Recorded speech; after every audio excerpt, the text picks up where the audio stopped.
Yes, you are now listening to the sounds of Sports Reports as Ordered. And those sounds are brought to you by the world famous, world renowned, cool, calm, and collected. He was born in Texas, raised in VA, representing everything New Jerusalem. You're He is Mr. Logical. Don't bring feelings to a fact fight. don't do it. And then it's I down here in the Alamo, your unorthodox statistician going left so much you thought I was Southpaw. I do believe in Joe Hendry. I go by the name of 2-5. So do me a favor out there, y'all. Join us for this SEC preview, the last of our college previews. Like, review, subscribe, share, rate, do all the free things. Do all the good things. And tell Granny we said hi and pass a liquid death while you at it. Sweet Reaper. Get it. So, Mr. Logical, so we did the ACC, we did the Big Ten. The other night we did the Big 12. Now it's time to put the cherry on top with the SEC. So, quick few news items real quick. The SEC has decided that starting next season, they will go to 9 conference games. As a part of this agreement, they will have to play at least one other Power 4 / Notre Dame school. So this is the problem, right? So the argument has always been the ACC and SEC doesn't play as many conference games as us, but the ACC only got 17 teams, so they still can't play 9 yet. But the SEC is going to have 3 permanent rivals, and then they're going to interchange the other 6 to where, you should see everybody at least every other or every 2 years at your place. And the reason that that's important, Mr. Logical, is because Texas A&M joined the SEC in 2012. Florida has been to Texas A&M 3 times this year, will make 4. Georgia has not been to Texas A&M since Texas A&M joined the SEC. Conversely, Texas A&M went to Lexington, Kentucky back in 2018. Oh, I'm sorry, Kentucky went to A&M back in 2018. A&M's never been to Kentucky since they joined the conference. Because it's not conducive to the playoff. Like people trying to make it seem like it's fair and balanced. It's not. It's not like they set it up to Sound like where Fox News. they front load their schedule with you might take a tough road game, neutral site, but it's normally What's somewhere down happening? south, no further west than Texas. So even if Bama decided to play Oregon on a neutral field, it'd be in Dallas. Right. It wouldn't be in Colorado. It wouldn't be in San Francisco, anything like that. It would be down south. If Georgia wanted to play a neutral game versus Wisconsin, it'd be in Atlanta. So it's like the schedule, like I said, fortune favors the bold. The SEC has been the a major pipeline of NFL talent. It's been a major source of entertainment for college football. So they're gonna get the benefit of the doubt. The G like your G5 school, like the Boise State, yeah, they've been doing their thing out in Idaho, but they're not gonna get the same, leeway as Tennessee, Ole Miss, or South Carolina, one of these other teams from the SEC. It's just the way it is. Like the same way the TV coverage in the NFL, you gotta get more cowboy stuff in between games than you are 49er stuff, even though they're both legacy teams. One team just drives the entertainment market. SEC, because they do produce a lot of quality football, they get a lot more attention and they get a lot more leeway. Yeah. So then in other news, the Big Ten has won the last 2 national titles. So the SEC stranglehold has been brought to a halt. But what's going on at Auburn? Coach Hugh Freeze on the hot seat, of course, but they have this new philosophy where there's a coach that's going to call the first down plays. There's a coach that's going to call the third down plays. He's going to call the second down plays, but he has obviously he's the head coach, so he can override whatever they choose on first and third down, respectively. What the hell is going on in the Plains? They're not set up for success. And I think that's because jobs are on the line. And when people's jobs are on the line, they do things out of character. That That's the doesn't make any wildest thing sense. I've I don't I seen don't yet. think I don't think any level that would make sense. I don't think the youth football league that I volunteer with out here in Jersey, Mhm. our smallest teams is like the flag football team. I think they're 4 to 6 year olds. That wouldn't work with them. Having multiple people trying to give them directions is definitely not going to work with the 19 to 22-year-olds you have playing at, like I said, that level of football, because the SEC, it means more. That's their slogan, their moniker. It's a lot of pressure in that because they know the Bama game is always on the schedule. The Florida game is going to be tough. The LSU game is going to be tough. You can't lose to Mississippi State. Vanderbilt could be doing things, but you can't lose to them. So every single week, there's immense pressure to win games. And if you have it to where you can't even balance out whose responsibility is to call the plays, as soon as you lose a game, like say you lose a game to Vanderbilt, they're not traditionally a power. They're working on their program. They Which get they some good did last transfers. year. It's like that could take the win completely out of your sails, and now people are getting fired. Guys are getting benched prematurely. It's gonna set off a panic because there's no structure. That's not a structured, solid foundation to start your season with. Yeah, I and they hope they come down change to it these before the season parts. starts. They're coming down to these parts next week. They come to Waco to play the Baylor Bears. I'm trying to figure out who's going to be their quarterback when the season ends. Jackson Arnold looks like he's going to get the start, but you got Ashton Daniels on the roster. You got the freshman Deuce Knight, who I think might be the best out of the three. But Jackson Arnold has the hype. He replaced Caleb Williams. People have been waiting for them for him to take that leap and become a superstar. And I just don't think he's got it in him. Ooh, down year coming. Stay tuned. Arkansas, Sam Pittman is on the hot seat. I think Mark Stoops at Kentucky is on the hot seat.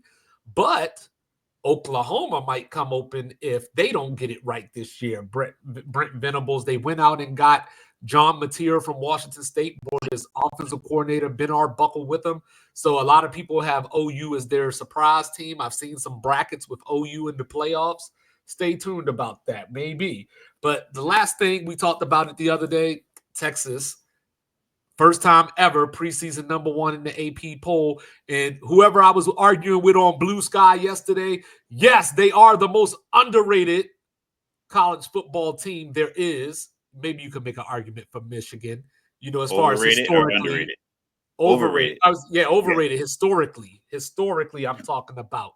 But we'll see how this season plays out. So, taking it from the top, Arch Manning at Texas, preseason number one.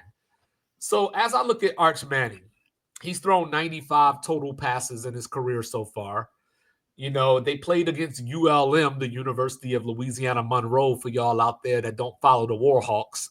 And he threw 2 picks against them, 51.7% completion percentage in that game. And I'm just supposed to believe that Arch Manning is going to lead Texas to the promised land, that they are worthy of the number one pick after everything they lost. Mr. Logical, what am I not seeing? Well, funny, they opened the season at Columbus against Ohio State, and they're 2 point, like 2.5 point underdogs. But I think that's just because they're playing in Ohio.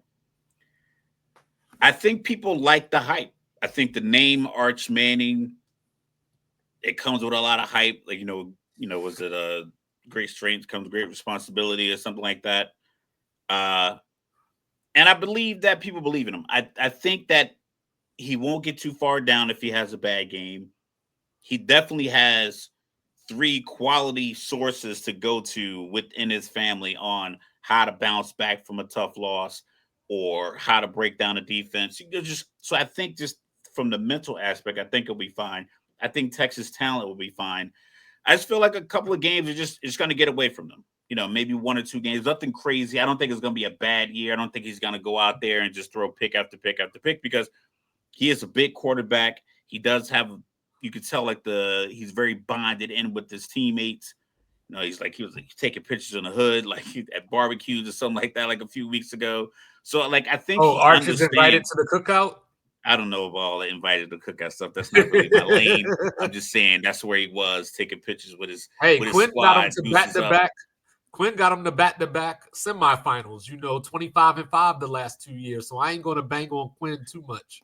Like I know I used to bang on Sarkisian pause when he was the Atlanta offensive coordinator, but he seems to find his niche uh in college football and with Texas. Like you talked about, they're an overrated program historically, but also they still will find a way to get the talent. You know, I talked about it ad nauseum, like how great of a football talent the state of Texas is. So I think they'll be fine. It I was think a couple of unprecedented. games. I think a game, the Ohio State game, because it's on the road. Maybe that's the one that gets away from them, and they start out 0-1. But I think they bounce back just because that environment. I know Texas is a big environment, but no, Arch didn't play at like one of these top prep schools in Louisiana. Like he didn't play at one of these schools that was playing their home games in the Superdome or anything like that. He played at a really good school, a local school, and then he went to Texas where they were pretty stacked, and he had a guy ahead of him that basically absorbed all the bullets and pressure. Ended up dropped to his seventh round, which is kind of weird. I thought he was a better than a seventh round pick, but we already saw how the draft played out with other quarterbacks on different teams. So I think Texas will be fine. I think they'll have a good year. I don't think they're going to have a down year. I don't think they're going to fall apart. It's just it's going to be, I mean, a bump here, and the bump might be to Ohio State. Then they go on a 6 or 7 game tear where they're just basically dominating their opponents. So I think that Texas, if everything clicks, they could very well win the national title. They got Colin on defense and, Anthony Hill on defense. They're losing a lot of Colin Simmons. They're losing a lot of the secondary, Jade Brown, the Thorpe Award winner. So there's some reasons to be concerned, but I think that the talent still there is good enough. The other night we asked if Dion is a rebuilder or a reloader. Texas is a reloader program. Yeah. So they'll be fine, I believe. CJ Baxter's coming back Every from spring they injury. just reload. Yeah, CJ Baxter's coming back from injury, and Trey Wisner played well last year in his absence. The question is going to be, what does Texas offensive line look like, and how long does it take Arch to get acclimated? Because, like you said, going into the shoe to start out, it's probably a toss-up because Ohio State's starting a new quarterback as well, Julian Sayin, number 2 in his class behind DJ Lagway. So it's going to be a good game. It's going to be a tight game. It's going to be a game that comes down to the margins. But let's just hypothetically say Texas loses that game. You got San Jose State and UTEP, then a bye week. You get Sam Houston State before you go to the Swamp. Now, Florida's one of those teams that they can get anybody and they can lose to anybody. Correct. So last year when when Florida came down to play Texas, Lagway just happened to be hurt, which is going to be Florida's Achilles heel. Can he stay healthy? He's already been in a walking boot this offseason.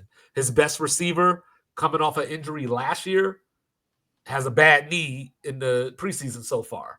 So we'll have to see how that works. No, I don't think Texas should be worried about Tech because Texas is always going to have the cream of the crop, and Texas got more money than Tech. I don't care what Tech's doing right now. Like the name itself. Tech can spend a lot of money, but Tech buying 4 and 5 star recruits probably gets them 1 4-star linebacker, 1 4-star wide receiver, 1 5-star safety, 1 5-star edge guy, and then a couple of 3 stars underneath. Whereas Texas has a couple of 4 stars and 5 stars coming in at the same position all over the field, like continually. I think Texas Tech is trying to get there via like paying for it, but it has to work out. So they have to worry about the Big 12 part first. But yeah, I think Texas has just pipelines of money and just pipelines of players coming into their school. Yeah, and that's not going to go anywhere. You know what I mean? And like for the fact that you have Sarkisian as the head coach there, and you had Quinn Ewers starting ahead of Arch, it just shows you, not saying that Quinn is better per se, but I'm just saying, like, as a recruit, what's waiting for you when you get your turn. Now they're replacing Isaiah Bond, and Matthew Golden, so those receivers gotta catch on with Arch too and get everything clicking. But Arch has been there 2 years too, so it's like, yeah, he's starting over this year as a starter, and like he is the guy. We had, they had Malik Murphy there last year. He had transferred out in between, or 2 years ago, and he was like, you know what, I saw the writing on the wall. I'm getting up out of here. So there's no one that contend for his position. No one's going to put him on the bench. And like I say, he's got to sit there for 2 years in quarterback rooms, learning the Texas system, aside from all the years he spent learning quarterback stuff from his uncles. So I think he'll be fine. It's just starting out the year in Columbus might just be the game where he goes, 29 for 39, but they still lose 34-31 because Ohio State has Jeremiah Smith, and he just makes the play at the end of the game.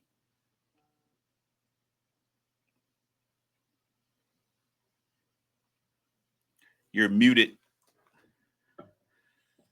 They get the Red River over at, up in Dallas after the Florida game. So that's going to be a tough back-to-back, in my opinion. Not saying that they lose a game there, but if they do, that could be a spot. And once they lose that second game, all bets could be off, as far as are they going to make the playoff, and what their season is going to boil down to. So, at the end of the day, Texas's schedule might get them just because of where the games are located. But I think that their schedule is soft enough that Their we don't schedule have to is we don't pretty we don't have soft. to think of calamity, Yeah. and before I get any further into calling their schedule soft, they do go down to Georgia, so that's waiting on them. And we remember last year when Arch saw Ghost when Georgia came after him. It looked like Yeah. the Eagles getting after Mahomes, to be honest with you. Well, good thing for him, he's seen it. He's seen So it, like but at a minimum, that was at home. Yeah, but it does. Listen, the color, the stands and the end zone and the shirts and the crowd. Yes, home field advantage does play a factor into it. But when you're getting your ass kicked by the dudes in the jersey on the field, that's all you can really focus on. So seeing it live, seeing what the speed looks like, because that was that's always a question I remember. Like people asking high school quarterback recruits when they play like the those Army East West games and the Shrine Bowl games. They're like, "What's the difference?" And everyone's like, "Oh, the speed is different." Because when you're in your high school level, it might be one dude on the field that's super fast, but then you go to these high school all star games, everybody's fast. And I think that game Arch saw that, oh, these guys are just as big and as physical as the guys on my team. Not many teams match up with Texas across the country as far as physicality and the speed on the outside, and this, like, what Georgia provides as far as speed and physicality, Texas can match. So he can see it in practice, but seeing it when people are actually coming to trying to hit you, it's probably a different thing. So now he has that locked in. I think he'll be fine. And I The think that rematch essentially. I think Texas will be fine overall. I think their schedule sets up perfectly for them to get to the SEC title game because, like I said, they got that OU Florida back to back. But then after that, it gets pretty, I don't want to call it easy because it is the SEC, but, they get at Kentucky, at Mississippi State, Vanderbilt at home. They get the bye week before Georgia. They get Arkansas at home, and then they close with A&M at home. So the only thing about that is, regardless of how bad I think Arkansas is going to be, they're going to give Texas everything they want. The only thing that Arkansas hates more than they love themselves is Texas. You know what I mean? That's how you put that one.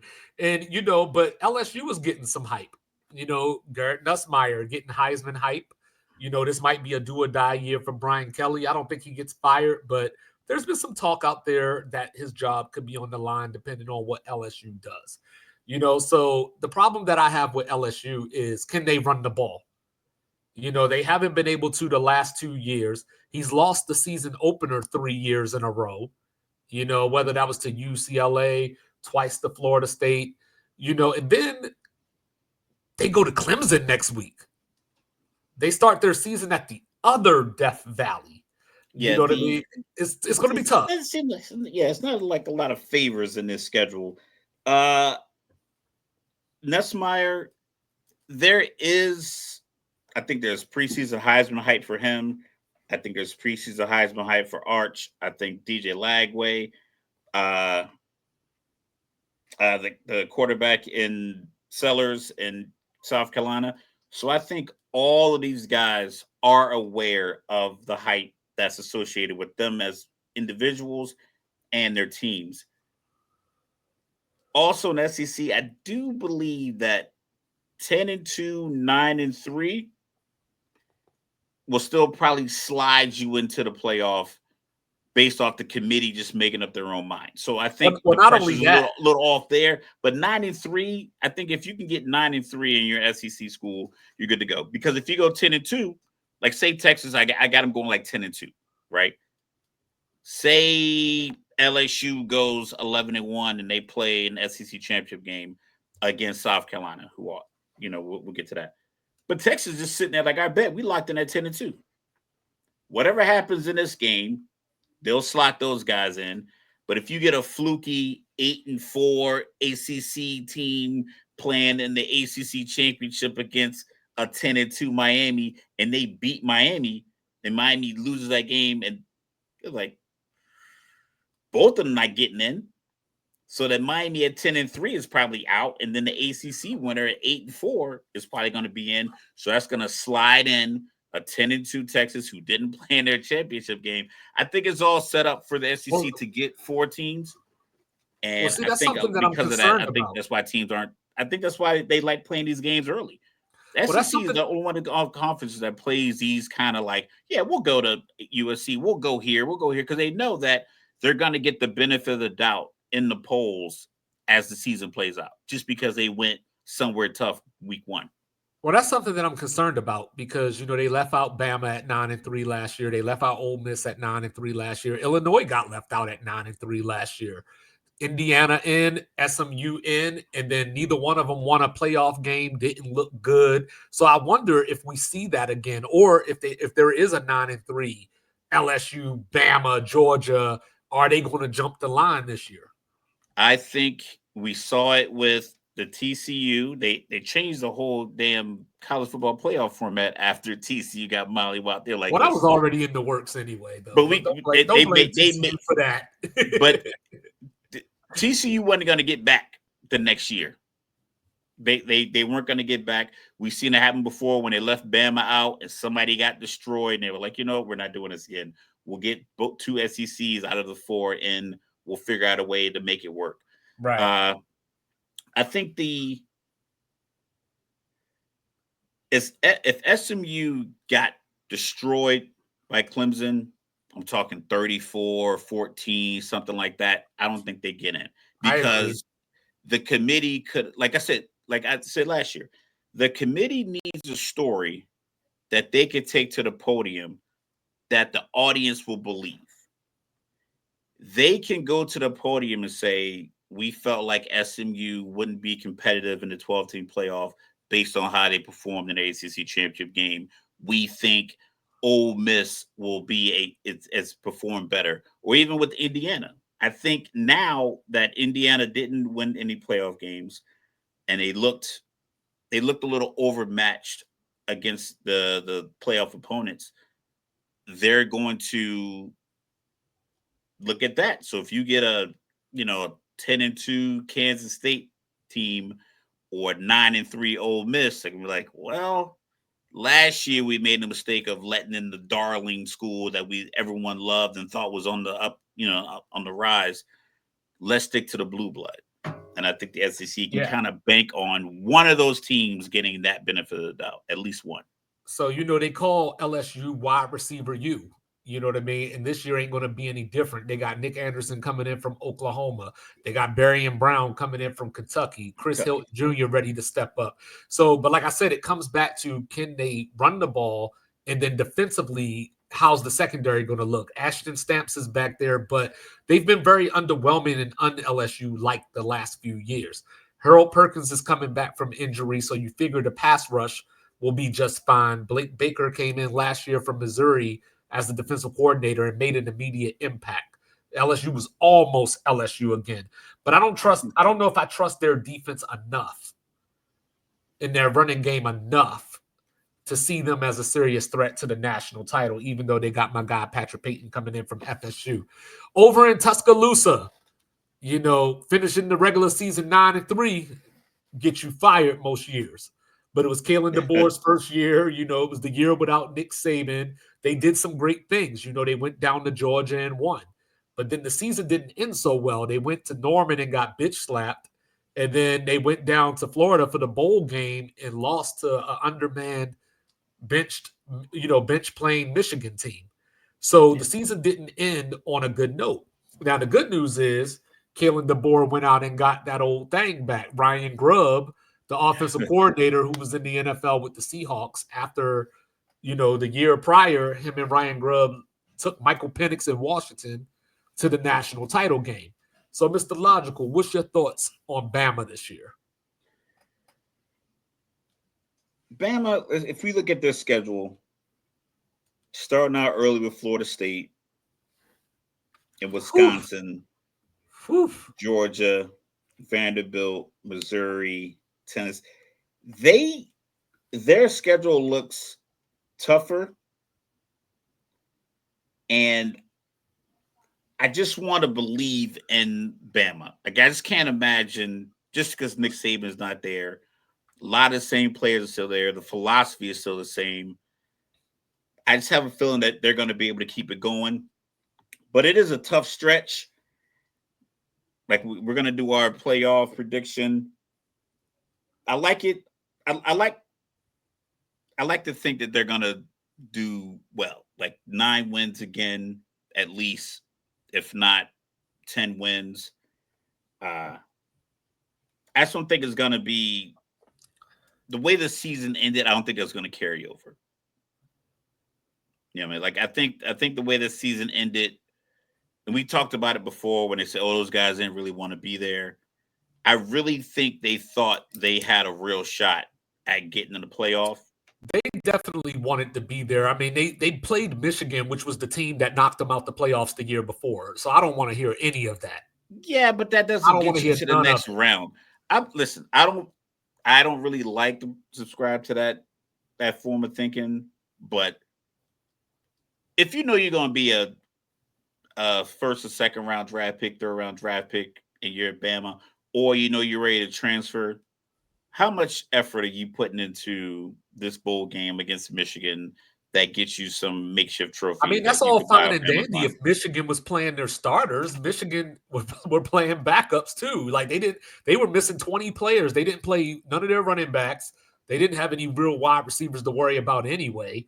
So you know what I mean? To lose that game, and Jalen Milroe played. So it's not as if they just walked up in there and was like, hey, you know what? We're going to lay down. They just didn't show up at all because Michigan pushed them around. Just like they did the year prior. Well, the year prior, at least they had a shot to win if they could have played, a little bit better defense on those little big routes, but that's neither here nor there. So for me, the tricky part is going to be that game at Missouri. I think Missouri has a high window this year as far as they could be a playoff contender, but that's mostly based on their schedule. I like Missouri's defense a lot. Speaking of defense, Bama's defense is going to be better this year. My guy, Keon Saab, he was the one person on Bama's defense last year that I looked at and was, especially in the secondary, and said, hey, they got a player. But this year, they got another year of experience. So I expect the defense to come out a lot better. Deontay Lawson, at linebacker, next to my guy, I talked about him the other night, left Colorado, Nakai Hill-Green. He jumps off the screen every time I watch him play. So Bama's defense is going to be legit. They're breaking in a new quarterback. Ty Simpson's coming in. But I think Bama might have a top 3 offensive line in the country. Now, consistently has, like, there's every year there's a stat for one of the offensive linemen that says something like played 1,056 snaps, hasn't given up a quarterback pressure. There's always like one of those guys on the line that Right. has one of these ridiculous stat lines. And then Right. also they probably run around 330, So 335 they on are. average.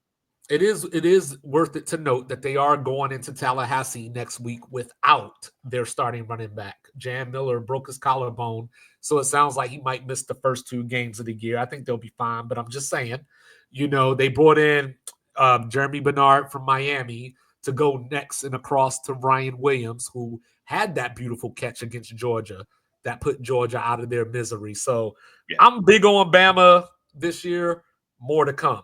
Georgia, the Bulldogs, so Carson Beck out, Gunnar Stockton in.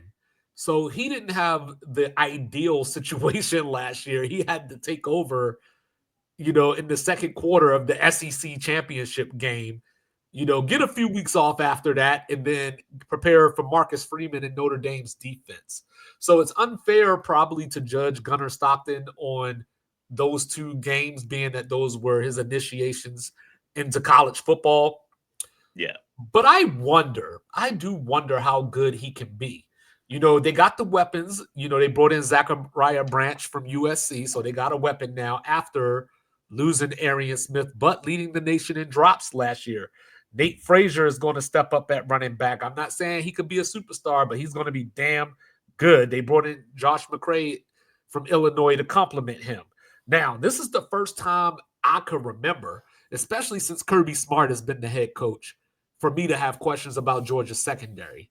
KJ Bolden coming in. I'm excited to see him, even though he know his ass should have been in Tallahassee.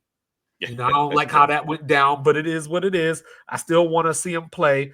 But when I look at Georgia, they make me wonder, because I'm looking at the schedule. They're going to start 2-0, Marshall and Austin P. Then they take that road trip to Knoxville, get the bye week before Bama.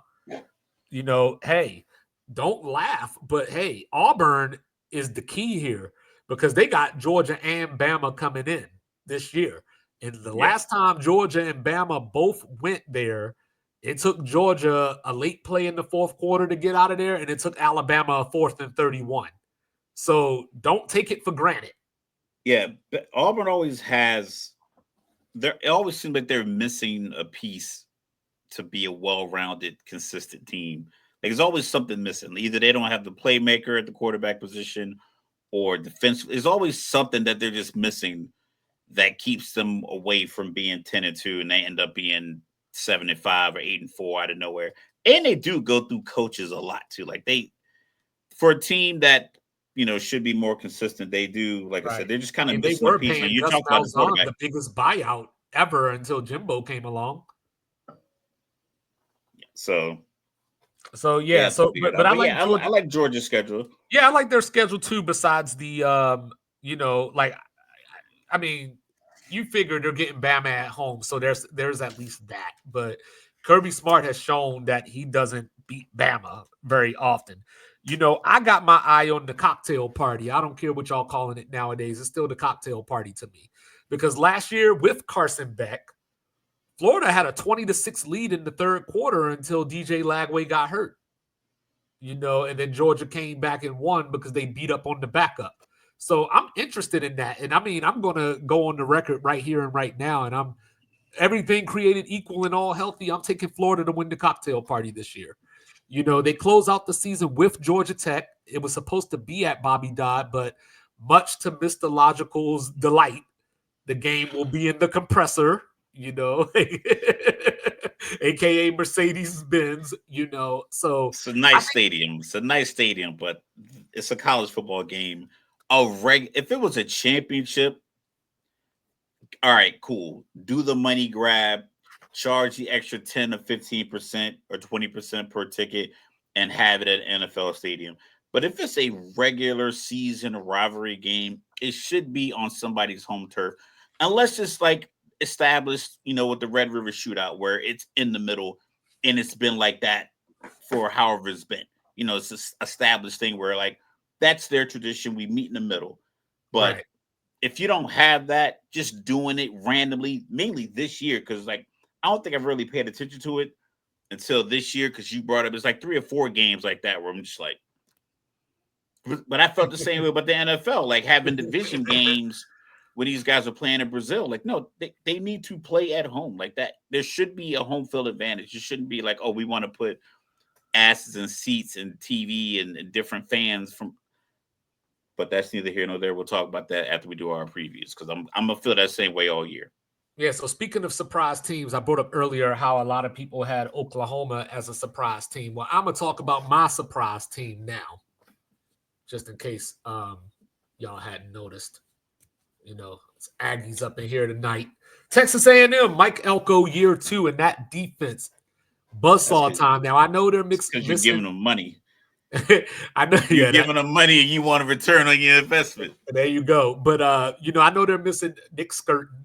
I know they're missing the 2 Shamars, Turner and Stewart, but they're getting their running backs back, Reuben Owens, Le'Veon Moss, year 2 of Marcel Reed as the starting quarterback. Last year he came in, now he has a full off season to get acclimated to the offense. So I think I like that. You know what I mean? They're bringing in my guy from NC State, KC Concepcion. So if you haven't seen any highlights of him, go watch him. He's electric. So A&M's going to have dynamics that they haven't had in a very long time. They had Evan Stewart, but he was playing for Jimbo Fisher. So there wasn't a whole lot of ingenuity going on there. And so even when I look at A&M's schedule here, right, week three, they got to go to South Bend. You know what I'm saying? Notre Dame with a new starting quarterback, CJ Carr. Watch out for that. They go to LSU. That's going to be tough. And they go to Texas. Outside of that, I don't see many pitfalls in A&M's schedule. You know what I'm saying? Now, I know if you have a Texas A&M jersey, it probably says 8-4 on across the chest because that's what they do. You know what I'm saying? I got A&M in the playoff this year. I'm going to just leave it at that. I don't. I know you got another team that I'm about to talk about in a little bit in the playoff that I don't understand, but they just seem to end up 8-4.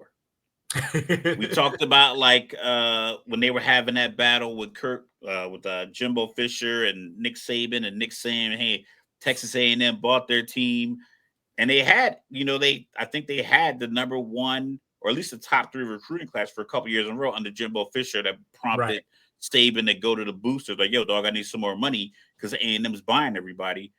But neither one of those teams made a splash and ended up firing Jimbo Fisher, and they're still paying him a crazy buyout. So that's what I mean. Is like you have these steps forward, but then you have these steps back, and then you're only making baby step incrementally going forward. I just feel like this is going to be one of those things where you expect them in the playoff, and they're going to end up 8-4. I'm putting them in the playoff. And, before anybody calls me crazy, don't forget they went into that Texas game and they would have won. They would have been in the SEC title game. So it's not as if they're that far off. Like they did in 8-4, but that's what I'm saying. Like they're not that far off, but then the follow-up year isn't like they don't go 8-4, then 10-2. No, that's reserved. No, that's reserved for the team that you put in the playoff. We'll get to them in a minute. That's what you're talking about. You're talking about A&M. You're talking about them. You know what I'm saying? So the Florida Gators, right? My enemy. My enemy. Sleeper. You know what I'm saying? But, hey, I got to give Florida credit where credit is due. They went through that schedule last year, and they did a lot better than anybody could have imagined, even their own fans. Billy Napier got the extension, but, I don't think he's quite. I had him fired I had him fired 2 years ago when Utah beat him when he threw the post pass. I had him fired then. Like that was like, okay, you're fired. But they seem to claw back. And last year I was like, it might happen this year because they got that schedule again. They got the same schedule again, just flip home and away. They opened up with Long Island. So, okay, you got your 1-0 start, probably like a 63-7 victory or something. You get USF, watch out. It's at the Swamp, so I'm not going to pick the upset, but watch out. Then you go to Death Valley. Now it starts to get real. Then the week after, you go to Miami. you're not getting out of that 2-0, and I think you're going to go Yeah, 0-2 but in the we stretch. don't we don't know we don't know the Miami we're gonna get, because if you get the same defense that Cam Ward had to deal with, and you're gonna try to get Carson Beck to throw you out of it, that's I don't think that's a recipe for success. So I think we gotta hold our cards a little bit when it comes to Miami, because it might be one of those Miami teams that's like, hey, you could book yourself for 35 points. And now you just got to get out you got to Well, get hey, after Carson Beck. with that being said, to your point, they didn't score that against Miami last year, and that was at the Swamp. But that was week 1. I That don't was care early when in the it was. year. Miami's defense still And wasn't good. I don't think they started Lagway. I think they started like Yeah, they started the old guy, Graham Mertz, I believe Graham it was. Hurts or something, like Graham Mertz. Mertz or Yeah, it whatever. was Mertz. Yeah. Yeah. I think the Yeah. dynamic's completely different with a quarterback that can get on the edge. Like you say, he was no one rate quarterback in his class when he came out. He was part of the reason that, like you talk about that lead they had against Georgia. That was his presence. We've seen for years that the NFL wasn't really drafting a lot of these athletic quarterbacks out of college. But every single year, these college teams that had these quarterbacks that can move and get on the edge and run and create plays were just winning games. Right. Nebraska did it with multiple guys who didn't even get considered to play quarterback in the NFL year after year after year for a couple of decades. So having a guy like DJ Lagway getting on the edge, putting pressure on the defense, not a traditional pocket passer, but he can throw. He is I a just want natural to know, playmaker. I like them as my surprise team. That's why I got them as going as much far as as I I hate the Gators and would love to revel in their misery, who the hell made this schedule, though? So it's not even just the teams that you're playing. It's the order of succession that you're playing these teams. Because like I said, they go to Death Valley in Miami back to back. So they get a bye week. You're like, okay, let me wipe my brow. Oh, hell no. You can't wipe your brow because you got Arch coming in the week after the bye. Then you go to A&M. You know what I'm saying? You get your little breather with Mississippi State. But You know that's what I'm just saying? SEC. Like No, that is every not just SEC. That is ridiculous. preseason Hey, preseason we just went through these SEC. schedules. We just went through these schedules. Where you see that at on LSU schedule? You know what I'm saying? Where you see that at on Texas's schedule? Well, LSU's playing a big game on the road to start the year off. It's one But team it's is not gonna back to get back. one team is gonna get that every year. They're gonna get it, but as long as you get a couple at home, you should be able to squeeze out 2 in one of the tough 3-game stretch. Well, Florida still got to go to Ole Miss too. You know what I'm saying? Like, But you that's know, I think I think we're always enamored with the names of the SEC. We talked about it before, like how we talked about how the top 25 shouldn't come out to the first week of October. Get 4 good games, so you get all the way through September. First week of October, the rankings should come out. Because me and you had this conversation probably like 3 years ago. Damn, I've been retired that long.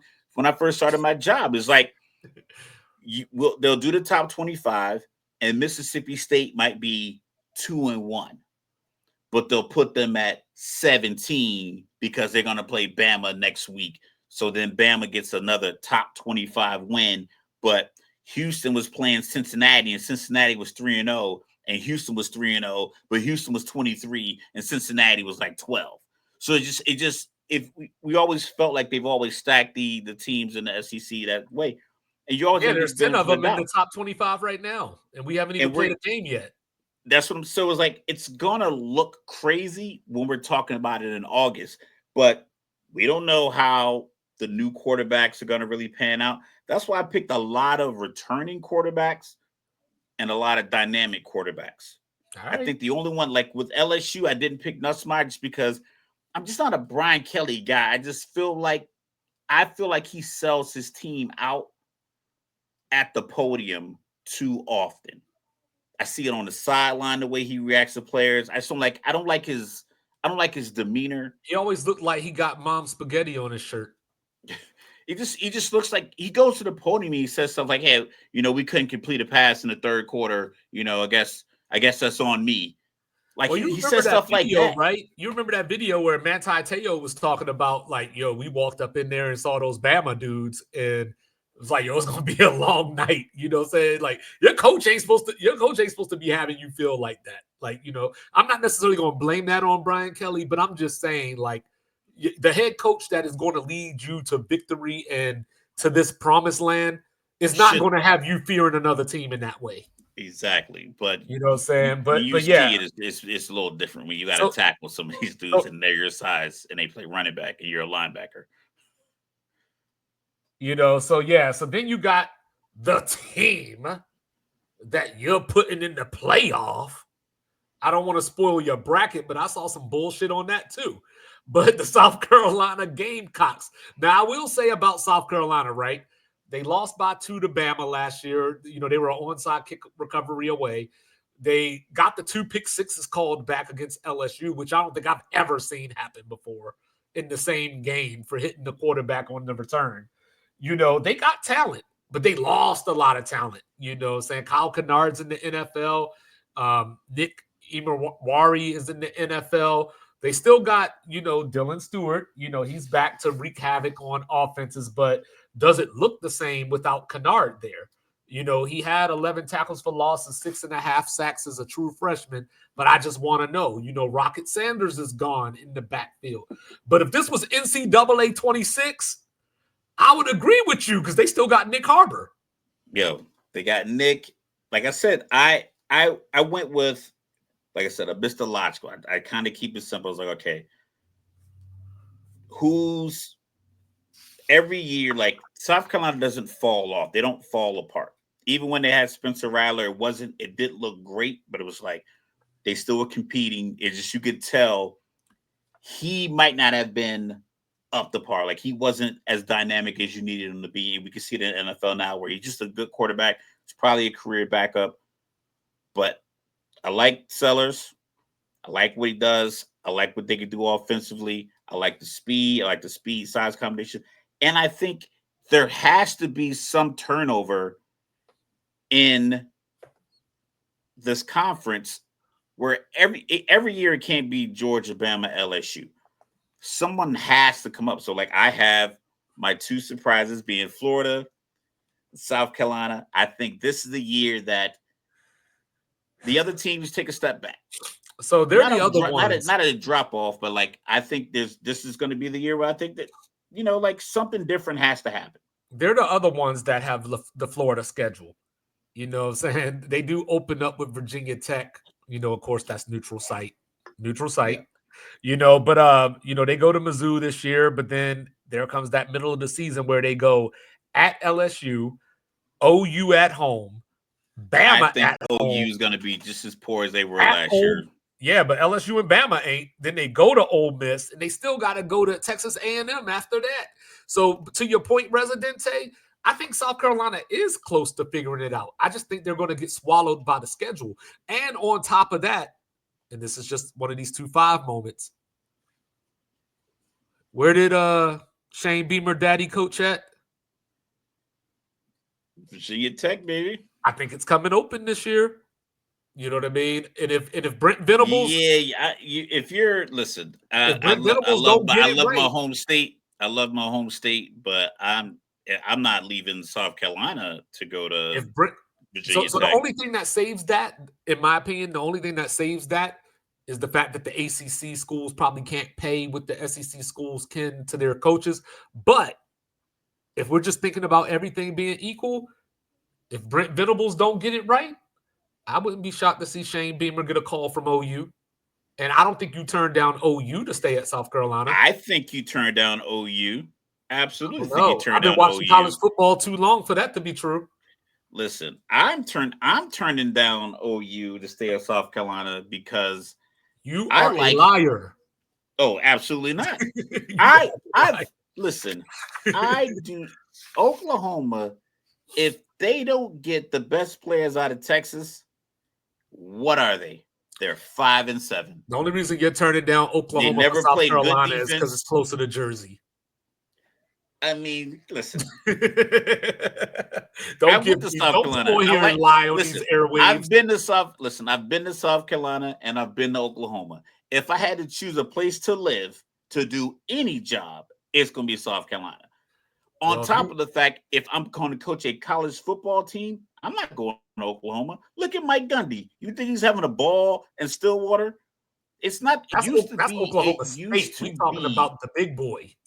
But wait, it used to be the big boy when recruiting and you could centralize your recruiting, and you can sell location. You can sell, like, listen, you're a Texas kid. Texas didn't want you. Don't you want to come up here and play for Oklahoma and beat Texas? You could do that. But now I'm a Texas quarterback, but Ohio State's going to cut me $1.5 million to come be the backup. I'm going to go do that. There's nothing that Oklahoma really offers you football wise. South Carolina, like I said, just look at the talent. Just throw a rock north, we'll revisit throw that a rock once. west, throw a rock south, and you're gonna find a handful of high school powerhouse teams that you can recruit. You're not getting that in Oklahoma. And living in South Carolina versus living in Oklahoma. When Lador Sellers is playing on Sundays. We'll come back to that one. You know what I mean? Then and DJ Lagway is playing in South Carolina. Listen, the check gonna find it. The check gonna find a bank account of somebody that can continue whatever they're gonna build based off of this year. Based off, I don't think that's how that works. My preseason prediction. You know, so you got OU. You know, I talked about John Mateer and Ben Arbuckle coming in to save the day, to save the offense. Oklahoma's receivers last year, their top 4 receivers played a total of 24 snaps last year. You know, they went out and got Jaden Ott from Cal. He was one of those the whole room of running backs left. He chose to go to Oklahoma. Mateer threw for 3,100 yards last year, ran for another 1,000. Deion Burks, a lot of potential there at receiver. So, but the thing is, Oklahoma's defense is where it's at. That's going to keep them in games. If you don't believe me, ask Kalen DeBoer about them. So I got them just outside. I don't think they quite get to the playoff, but if you looked up and told me that OU was in the playoff, I would not be that surprised. I might be taken aback, but I wouldn't be that surprised. And, you know, of course, week 2, they got the Wolverines coming in, so that's going to be a big one before they get Auburn. I would be the most surprised person on earth if Oklahoma sniffed the playoffs. You are a liar. Okay, check it out. Where do we get? So playoff, we're banking 9 wins. SEC school, right? Okay. All right. I give you Illinois State. Then they got week 2 versus Michigan. I give you Temple. So I give you 2-1.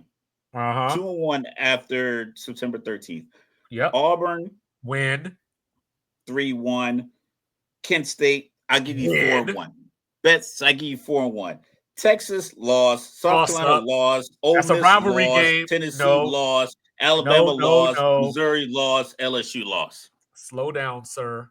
You know what I'm saying? People don't come into Norman like that and walk up out of there without scars and blood on them. So I don't know about all that. Like, I could see them. Well, Tennessee's on the road. Alabama's on the road. Yeah, they lose. I think they lose to Bama for sure. Tennessee. You know, they beat Tennessee, I think. LSU maybe, you know, depending on where Brian Kelly has them at that point in the season. If they already got 2 or 3 losses, LSU might be checked out, like you were talking about in the bowl game.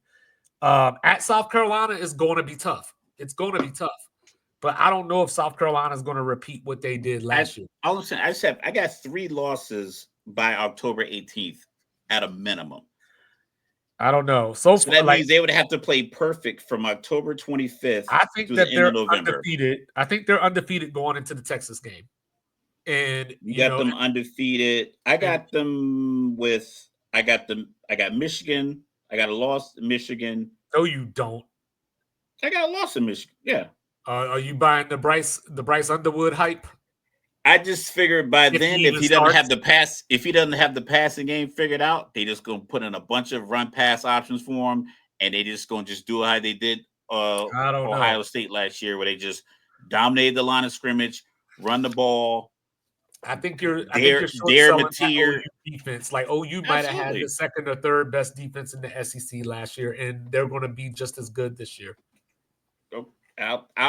We'll agree to disagree, but we will because we got to move on. Ole Miss, Lane Kiffin, you know what I'm saying? had the best team of his tenure last year. You know what I'm saying? It was supposed to be that moment last year. You know, Ole Miss has never played in the SEC title game since it's existed 33 years. Yeah, I think Never. that continues. I think that continues, but I do like Austin Simmons because he's the anti-Arch Manning because he came into the game against Georgia and you know what he did? He led a touchdown drive. You know what I'm saying? And Ole Miss just happened to beat Georgia down in that game 38-10. So that was the reason everybody said, oh, I'm in on Ole Miss. They're going to make the playoff. But then Ole Miss lost that game to Kentucky at home that they shouldn't have lost. They lost at the Swamp in that game that they shouldn't have lost. So looking at their schedule this year, I expect them to be 4-0 going into the LSU game. They got it at home, but I'm going to go with LSU until further notice.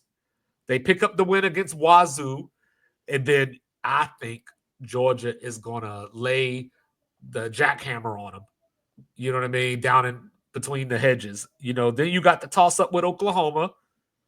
You know, they beat South Carolina 27-3 last year, and they get them at home this year. The Gators should be beat up nice and well by then.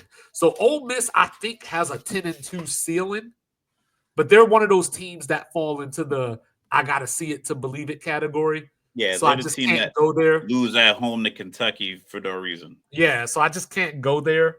So, but I think Austin Simmons is going to be great. You know, they lost Walter Nolan off the defense, but people still expect the defense to be good. So I we'll think see what Austin Ole Simmons, Miss. he graduated high school at like 16 or something, right? Like Yeah, he's still super young. Yeah.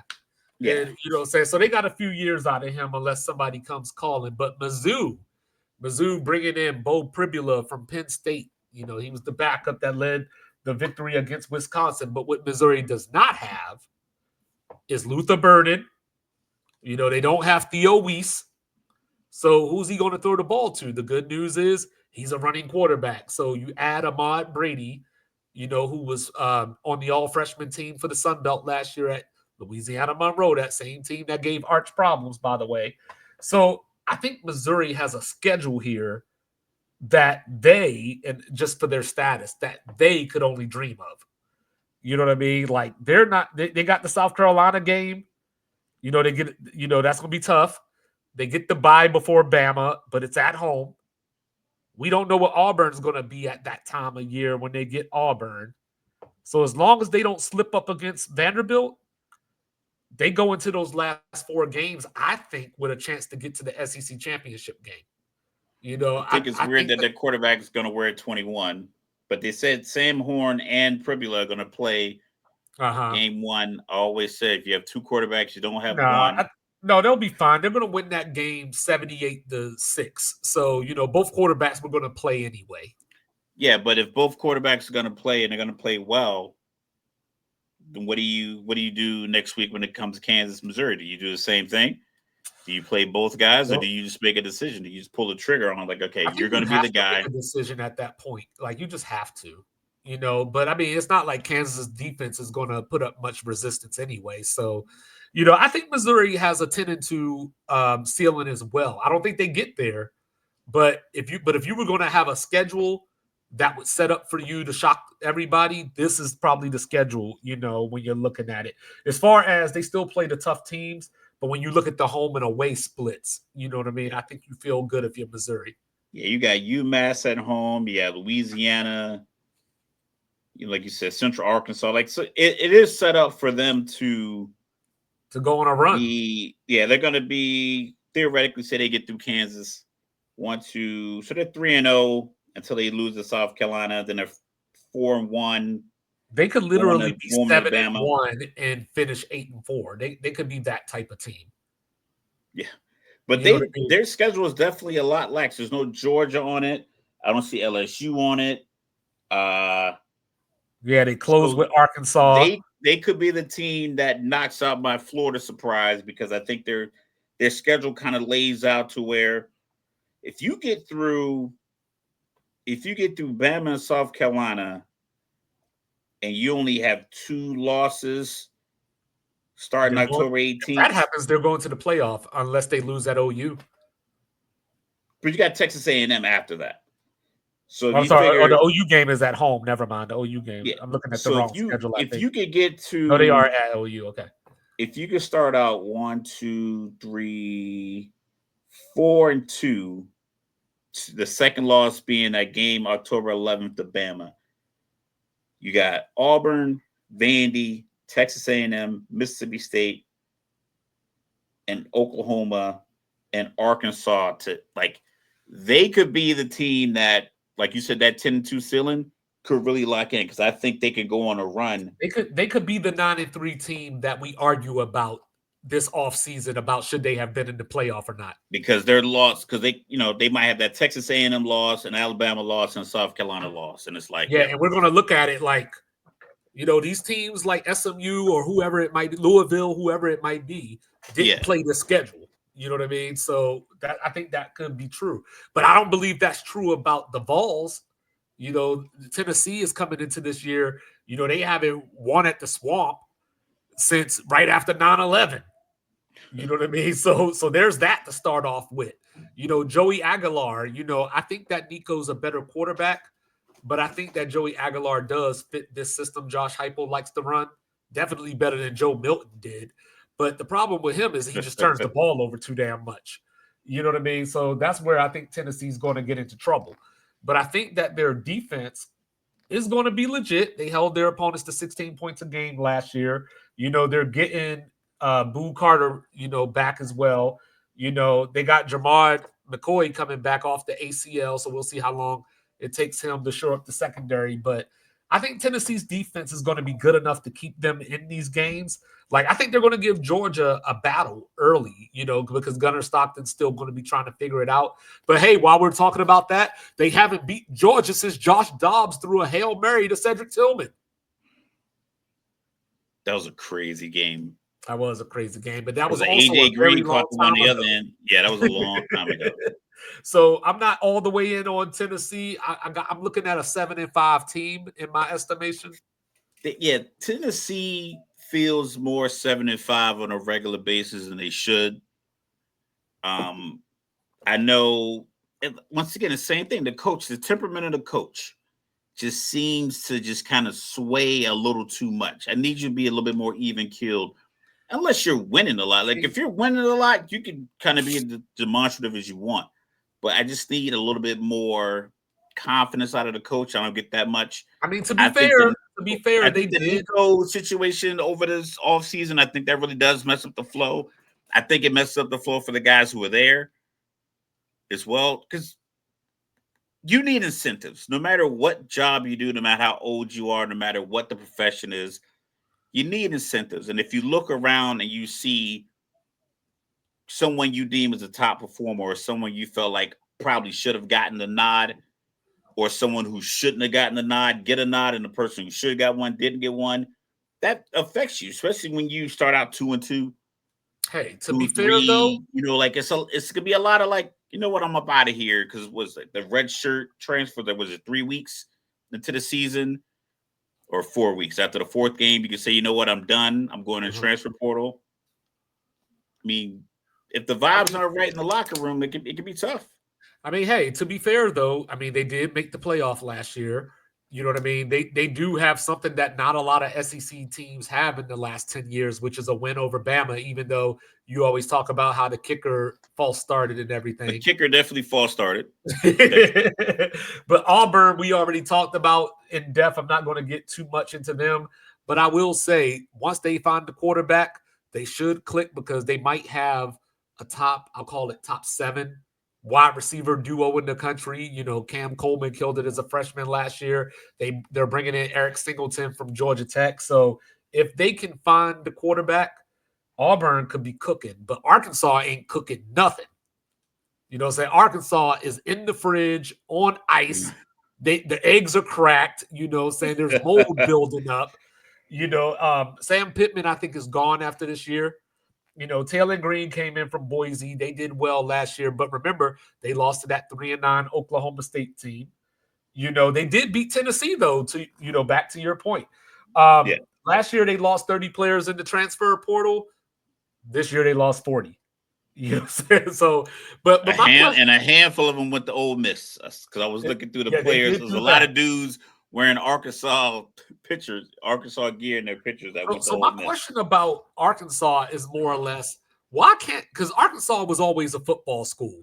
You know, back when Nixon was president, them in Texas were battling it out. And why can't they get the investment that John Calipari got? Is it the coach? Because you got Tyson's Chicken and Walmart giving Cal all the money, bending over and saying, "Go get us a national title." Football team, maybe they're just waiting to fire Pittman. It'll be hilarious if they fire Pittman and hire Petrino. He's already the offensive coordinator, No, that would be wonderful. especially I after don't his think history there. I don't think the boosters are gonna pull out their checkbooks of doing electronic funds transfers for Petrino hire. They're gonna need to get like a Dan Lanning out of Oregon to like really turn it around. Like I said, I have zero clue if he would ever leave Oregon, but they would need something like that. They would need, you know, Penn State to not have a great season and Franklin is available. I think the boosters would get on that. Like I think the boosters would get on maybe even a guy like Brian Kelly. I think people they might look at Brian Kelly. I think he might be able to turn it around. Let's break off a few million. But if they feel like the coaches are making the moves that they need, they're like, why am I gonna pay for this? They'll Right. throw the It little just dinners on their yachts and anything else and all their little country club parties but that's about it. yeah, and and just for the record, they are 1-13 in their last 14 against Texas A&M. So there's that. And they always it's so crazy. Like growing up as a Florida State fan, watching all the wide rights, it's so crazy watching the different ways that Arkansas finds to lose to Texas A&M. You know what's crazy about that streak that I just said is that they're 1-13 in their last 14, right? Yeah. So the all-time lead in the series is Arkansas +6. So A&M just crawled back into this thing over those 14 years. So They used to but be good. We they're remember they're the gonna Darren they're gonna beat them McFadden again. years and the They're gonna Felix Jones years and the they're gonna Matt beat them again. Jones years. Yes. Because when I look at Arkansas, like you know they got at Ole Miss in week 3, so they're starting out. But then that next week, watch out for Memphis. Watch out for Memphis. I told you to watch out for them against Florida State last year. Watch out for Memphis. Then they play Notre Dame the week after that. At least that one's at home.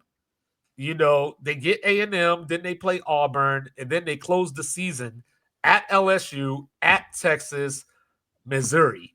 So if Sam And Pittman is Missouri's there, probably, like I said, they're coming into that game thinking this win gets us in the playoffs, so you're gonna get their best shot. So yeah, if Sam Pittman is there past that road trip to Tennessee, I'd be very surprised. Very surprised. Kentucky, they're bringing in old man Zach Calzada.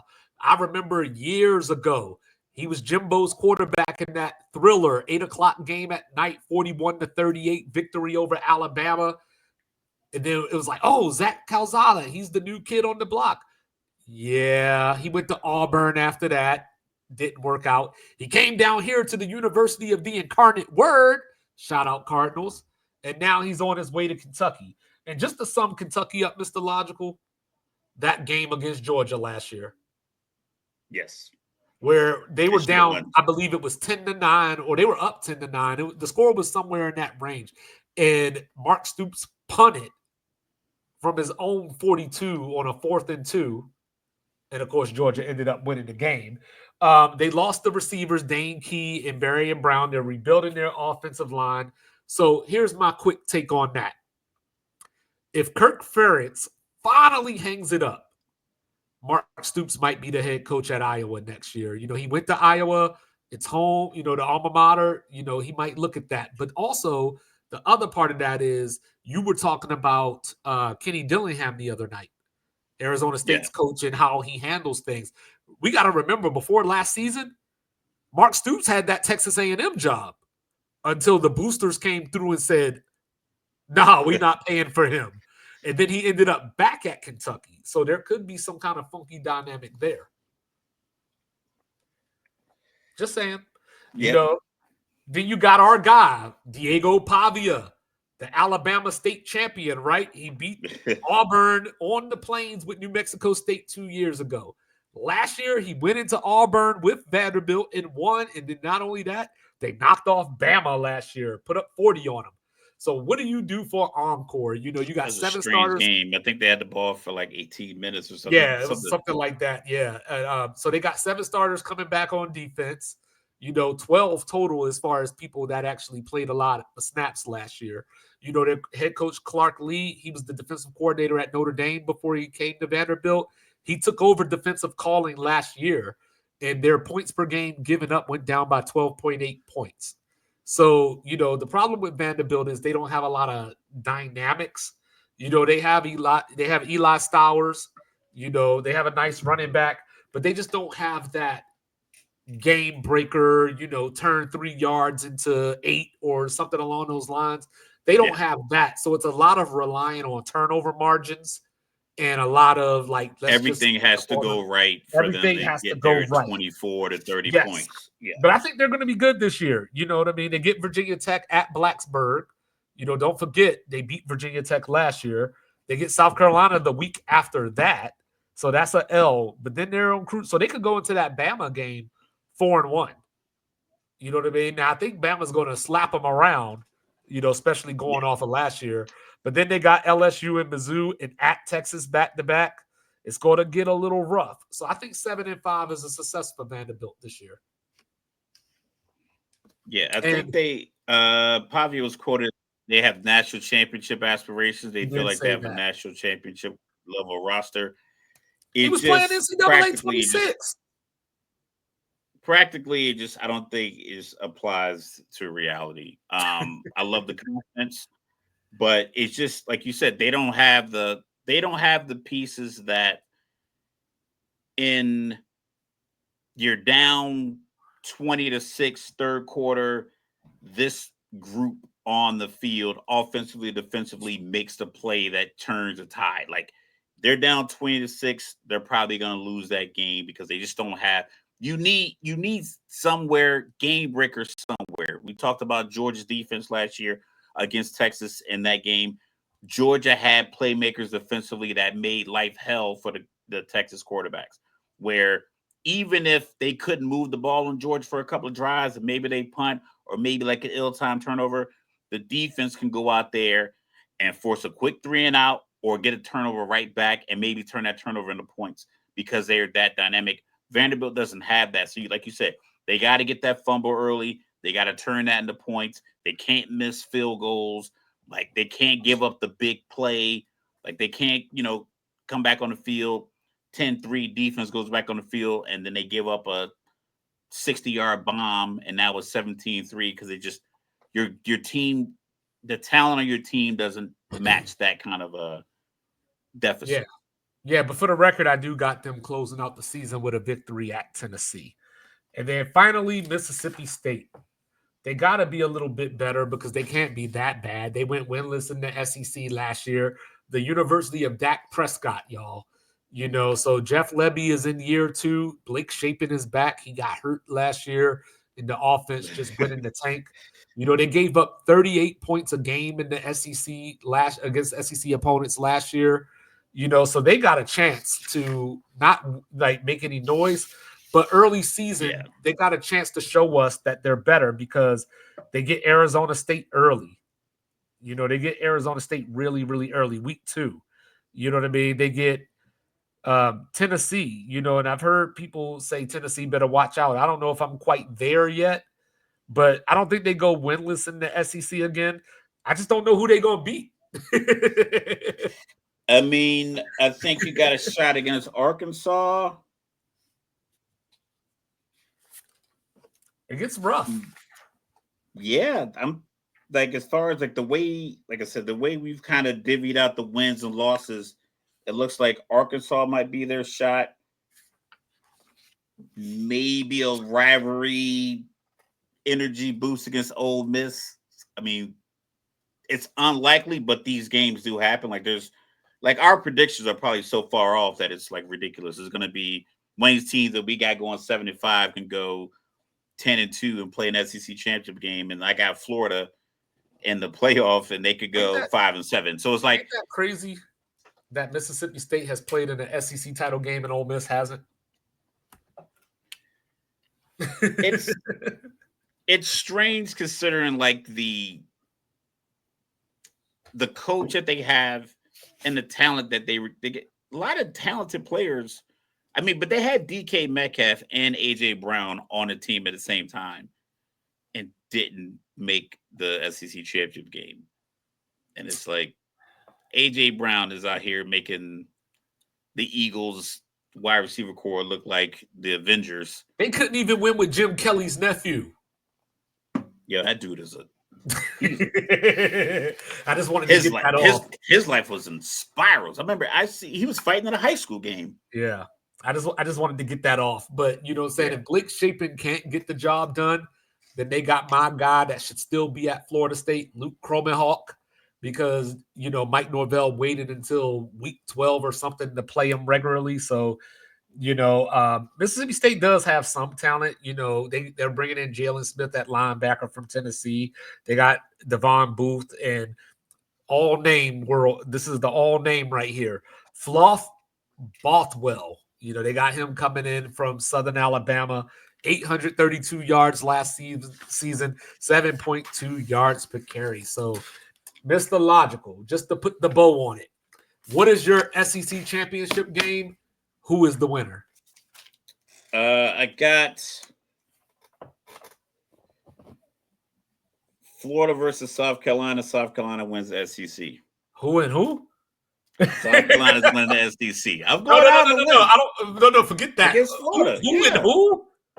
Listen, I'll ride with this surprise. Because first of all, if it does happen, we could go back to this August 22nd episode and say, see, hey, I told you so. And if it doesn't happen, we'd be like, you know what, man, I went out on a limb. Well, I hope you I hope you went to FanDuel or something and put something on it. Oh, I will. You know what I'm saying? Because that's nuts. But I got Bama over Texas in my SEC title game. You know, I don't think Georgia's quite there. You know, I got to see more from their offense before I can buy in. And like I said, this is the first time I've really ever questioned their secondary. So I don't have them there. A&M's my surprise team, but you know what I mean? Just short, you know, as always, just not 8-4 this time.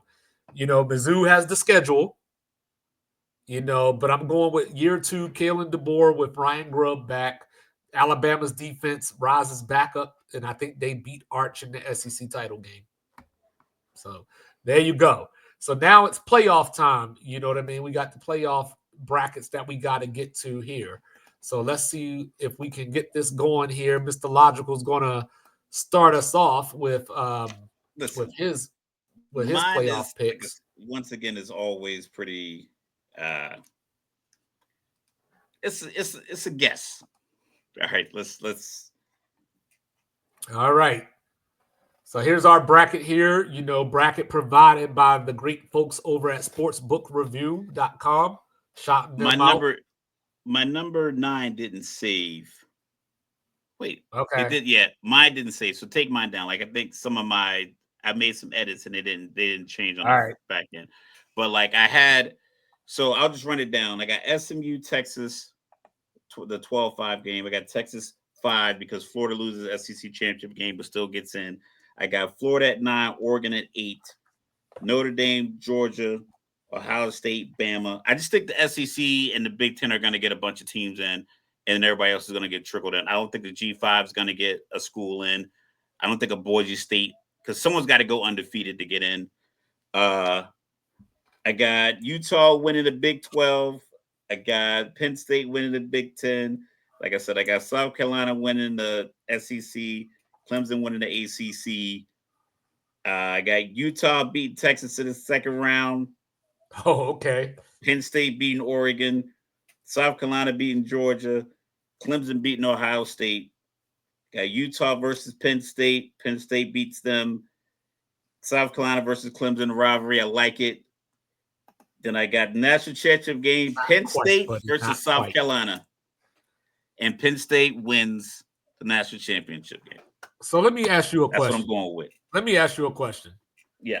And I mean this with all due respect. You do know we talking about football and we ain't doing March Madness, right? Listen, What I you get it. got going on in that head of yours? Listen, I think that we talked about I agree, James. I teams agree. losing, teams losing players, transfer portal, sustainability. I just feel like I like teams that return top quarterbacks, Hey, head coaches that aren't on the hot seat. I like the talent that you're gonna get out of you. I just feel like this is like the time where other everybody else is changing a lot of pieces aside from LSU, but I just don't believe in Brian Kelly. I'm just not a Brian Kelly guy. I just don't have a lot of faith in him coaching the team to success. So bringing back Nuts Spyworks. I like Texas, but I think there's going to be a stumble because Arch was never. He didn't start tough games. So a couple of these games is gonna be a learning process where you're gonna lose a game here, lose a game there. but watch I out think that gets him. 2026. I think that keeps them 10-2, but Texas preseason number one. I don't think they fall that far, even with a couple losses, and they still get into the playoff. I just have. I like the way that Florida ended their season. Like I said, they're bringing back the coach got extended. They're bringing back their quarterback. I just think the value of the quarterback in college football, especially when they are dynamic as these guys are that I'm picking to advance, I think that outweighs like how good your defense is. Bama's defense is really good, but Pavia running around on them, put up 40 points. See what I'm saying? Yeah. So look, the last 2 years, I got the national champion right preseason. I don't feel confident at all this year. Like there's just so much going on because I wanted to go chalk initially. My national when I first thought about it a couple of weeks ago, I was like Penn State, Clemson, man. They just both of them bring back so much. You know what I mean? Like Clemson has the coach, the championship pedigree. They've been there. He knows what it takes to finish off a season. With Penn State, they just got so much. And I just don't believe in their coach in big games per se. But I really like their offensive coordinator. And then they went out and got Jim Knowles on as the defensive coordinator. So like Penn State, I think is different this year, right? So that you picked them to win the national title. Correct. I did not. But let's walk this through. All right. So let me see. Let me get rid of my banner here because we can't see my bottom team there. There we go. So this is what I got it looking like. So I got Penn State, of course, winning the Big Ten. We talked about that. I got Bama winning the SEC. So I think the Big Ten and SEC champion are going to be 1-2 no matter what. Just based off of the conferences that they play in. I think that Clemson's going to be 3. Just based off of I think they're going to get name respect. What I'm saying? There is a chance that they lose 2 games. You know what I mean? But I think they're going to get name respect. Texas is going to get respect just off of Arch. I'm going to put K-State at the 5 seed as the Big 12 champion, even though in real life, they might drop K-State just because they're the Big 12 champ. I got Georgia at 6. Miami should take the ACC, but they won't. Miami should have took the ACC at least 4 or 5 times since they've been in the ACC, the All Canes Conference, right? Yep. Notre Dame at 7, and so on and so forth. Y'all can read the rest of the bracket. So, I got my surprise teams in there. I got A&M getting in. I got Washington getting in. I thought about putting Boise in there as the G5, but I wanted to switch it up. I thought about UNLV. Dan Mullen out there now, but then I was like, is he really going to start Alex Orgy? Is he going to start Anthony Calandria? So, like, I'm out. You know what I mean? The only other G5 team I considered will actually make you laugh a little bit, Mr. Logical. I actually considered James Madison because I think James Madison has a chance to go undefeated this year. I just don't know if the Sun Belt gets that type of respect. Yeah, I think them being undefeated, I think they'll give them a really, really nice December 27th bowl game. I think Liberty's going to go undefeated. But for the third year in a row, But for the third year in a row, Liberty doesn't play a Power 5 team or Power 4 team in the regular season. So even if you go undefeated, nobody respects that. Yeah, you play So, the so Meineke Car Care Bowl. yeah, so as I look at this, so I got K-State advancing to play Texas. K-State usually plays well against Texas, but not this year. I think Texas's defense is going to get pressure on Avery Johnson, force a bunch of mistakes, but I got A&M winning my surprise bowl, against Washington, even though I talked about Weapon X, a couple of weeks ago. I got Louisville going to the ACC championship game. So I got them beating Clemson in the regular season. But then I got Clemson winning the ACC championship game in the rematch.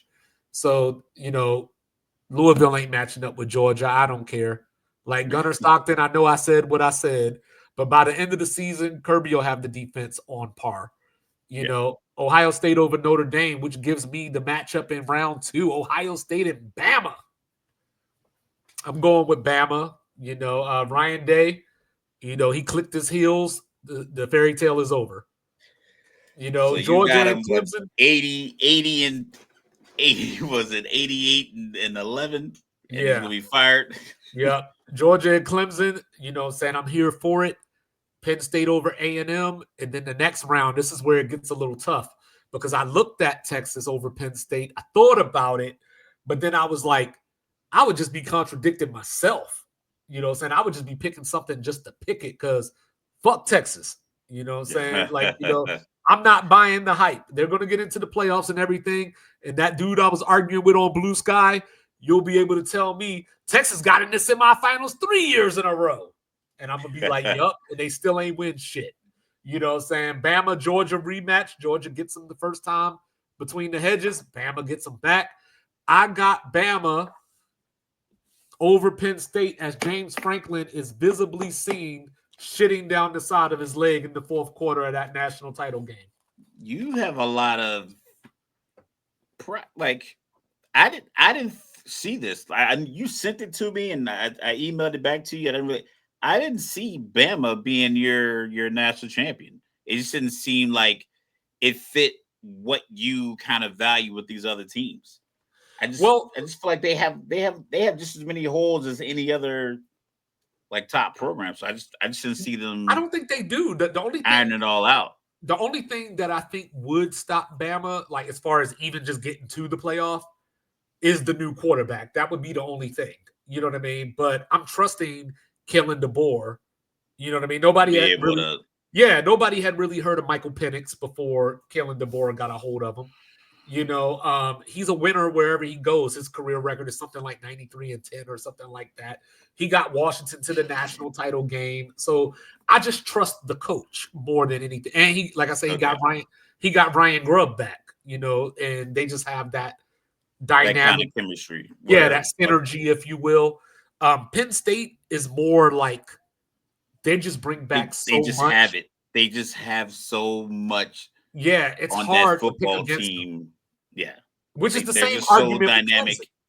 Clemson has that same argument. You know what I mean? With they're bringing so much back. But we seen Clemson last year get dominated by Georgia. Because Clemson dominated by Louisville on their field, and I do have Clemson beating LSU next week, but I got Clemson losing to Georgia Tech on a Friday night. You know what I mean? And and Louisville might get them again because Louisville just punked them around. That was not your typical upset of, hey, this team just played well and everything went right.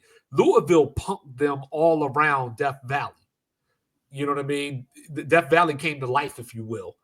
Tulane, I'm a little, with my G5, I'm a little bit iffy about somewhat. They just got to go undefeated, and that's the only thing. That's the disadvantage for G5. They have to go undefeated. They got the schedule because they play Duke, and they play Ole Miss. So they open the season with Northwestern. So they can't lose either one. They can't lose to Duke and they can't lose to Ole Miss. So if they can split Duke and Ole Miss, which I think they can, you know what I mean, then I think they can get 11-1 because I'm not sure with Boise because Boise's got to go to Notre Dame this year. You know what I mean? Like I think UNLV might give Boise a run for their money, but then UNLV's got Alex Orji, so I can't say so much positive about them. You know what I Yeah. mean? So Oregon, I don't have in the playoffs just because I think that Dante Moore is going to be a really good quarterback. I just don't think it's going to be this year. Um, so I A and just think M, the Oregon system just makes good quarterbacks. A&M, like I I think said, just I'm the way they play, just it. I mean, Joey Harrington was a Heisman Trophy finalist in that Oregon offense. That same style that's never with Chip Kelly's gone and all the other coaches that have been through Oregon, the same playing style. Get on the edge, be fast, beat teams up the seam. Like they've always seemed to have the same draw plays, just a lot of speed, undersized guys with speed. And I think that's what Oregon's done for so long. Big quarterback, undersized skill players. Go. Yeah, and I will say that if Oregon does make the playoff this year and make a little run, say they get to the semis, Will Stein is getting a job, their offensive coordinator. He's getting a job somewhere. And I think Kotelnicki over at Penn Now State, the offensive he should coordinator, take the Oklahoma job. I I think know he's Oregon might be not the same way, but it's like nah. I think you like when you're a coordinator for a top program, then yeah, the Oklahoma job is like, okay, this is like the next step up. But when you are an SEC coach with established recruiting circles, like I didn't think, I thought Lincoln Riley staying in Oklahoma made the most sense because I felt like he had that program to where it was, he could retool every year. He was recruiting Arizona, he was recruiting Texas, he got fucking Caleb Williams from DC. So I think he was doing a great job of recruiting. He just needed to get the defense a little better. I But when think he that went to LA, I was like, okay, now this is going to be a black hole for us, especially when they brought in Venables and he wasn't an offensive guy. no, but I think that's the thing. I think Venables is the problem. So I think OU is going to try to go after if they do end up firing him. Get I an think they're going to offensive try to. guy. No, I think they're going to try to get an established dude. You know what I mean? I don't think they're going to go coordinator. I think they're going to try to pick somebody's head Pull coach. somebody's head coach. Yeah, that's what I think. Like from Because in-state, like a guy from like Tulsa or something like that, or they're gonna try no, to no, get no, like just like somebody. Arizona State's head coach, Yeah, I mean, it ain't going to be him, like but something yeah, like but something like somebody on that. that But like, yeah, level, yeah. okay, Like, I could see them doing something like that. You know what I mean? But yeah, so I got Bama over Penn State. Like I said, I got the last two. I picked Michigan.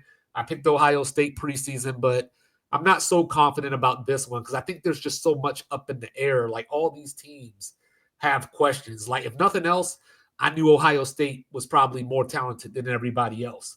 I knew that Michigan's defense was going to carry the water, and JJ yeah. McCarthy just had to not mess it up. This year, I'm just like literally like a lot of people are picking Penn State, so I didn't want to fall into that trap of like I just follow. been seeing it like everywhere, like Yeah, like I've been just seeing it everywhere. Like went to the gym. Apparently, Penn State has a satellite class. You can take Penn State classes here on McGuire. I've been getting a lot of Penn State like videos and stuff like that. And it's been for like the last week, and I hadn't been seeing them before. I was getting a lot of Cleveland Browns and who else? I get a lot of Commanders videos, like my algorithm, some Falcon stuff.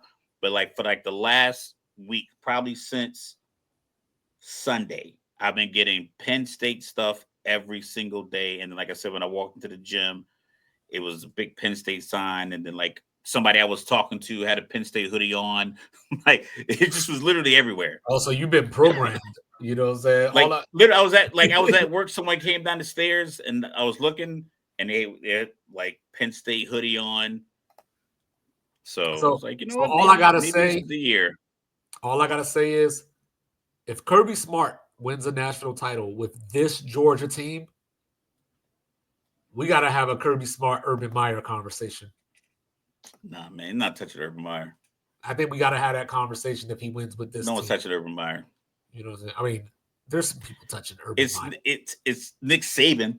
I mean, in nightclubs, in bars and whatnot, Listen, the man, he's just trying to give a nice little friendly, that kicker from Jacksonville needs to go touch Urban Meyer.